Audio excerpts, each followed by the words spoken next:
Дәстүрлі деректерде Асқабақтың пайғамбарымыздың оған Алланың салауатымен сәлемі болсын сүйікті тағамдарының бірі болғаны айтылады.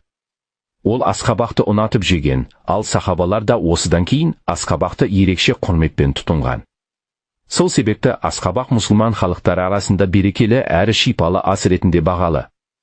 Құранда да Асқабақ өсімдігіне ишара жасалған. Жүніс пайғамбарға сая болу үшін Асқабақ тәрізді өсімдік өсірілгені айтылады. Ғалымдар мұны Алланың қорғауы мен шипа ретінде берілген нығметі деп түсіндіреді. Ислам медицинасында Асқабақ ежелден шипалы тағам ретінде қадірленген.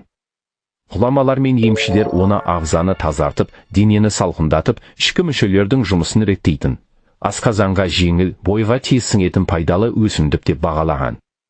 Ибн Сина Асқабақты жүрекке, бауырға, асқазанға пайдалы, ыстықты басатын, шөлді қандыратын, қабынуды азайтатын тағам деп сипаттаған.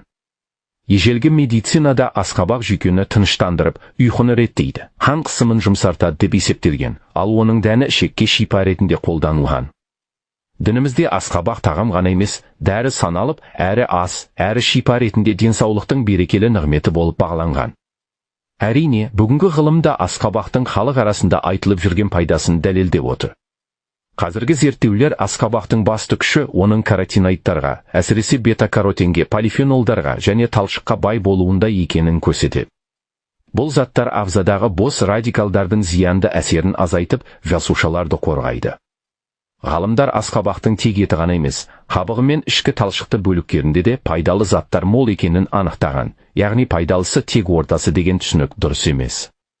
Қазіргі медицина Асқабақты үнемі тұтыну жүрек қан-тамыр жүйесіне, ас қорытуға, зат алмасуға пайдалы екенін, кейбір қатерлі ісік түрлерінің қаупін төмендетуі мүмкін екенін айтады.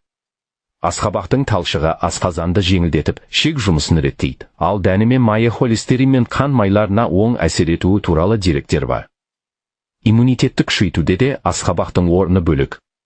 Оның құрамындағы А, С, Е дәрумендері ағзаның қорғанысын арттырып, қабынуды азайтады, жасушаларды қартаюдан қорғайды. Темір мен фолий қышқылы қан түзуге көмектесіп, әлсіздіктің алдын алады. Лютеин мен зиаксантин көздің көру қабілетін сақтауға, катарактаның алдын алуға ықпал етеді. Артық салмақтан арылғысы келетіндер үшін де Асқабақ таптырмас тағам, калориясы төмен, суы мен талшығы көп болғандықтан ұзақ уақыт тоқтық сезімін береді. Асқабақ май мен дәні ми жұмысына пайдалы, ұйқыны түзеп, көңіл күйді көтеруге көмектеседі. Әйелдер үшін ол шаш пен теріні көріктендірсе, ер адамдарға қуық безі саулығын қолдауда пайдалы. Дегенмен Асқабақты да мөлшермен тұтынған дұрыс. Асқазан ішек аурулары асқынғанда шикі күйінде жеуге болмайды. Өт тас ауруы барларға абай болған жөн. Ең пайдалысы қайнатып немесе пеште пісіру. Қорыта айтқанда, Асқабақ жаратқанның бізге берген берекелі нығметі, ағзаға жан-жақты пайдасы бар, шипалы тағам. Құрметті көрермен, сіздің қолдауыңыз бізге күш береді, шабыттандырады.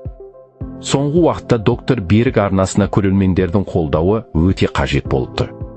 Арнаға жазылып, лайк басып, пікір қалдырсаңыз, сіз тек бір арнаны емес, күн сайын жүздеген адамға пайдалы кеңес алу мүмкіндігін қолдайсыз. Арнаға жазылыңыз, қолдаңыз, бірге болайық.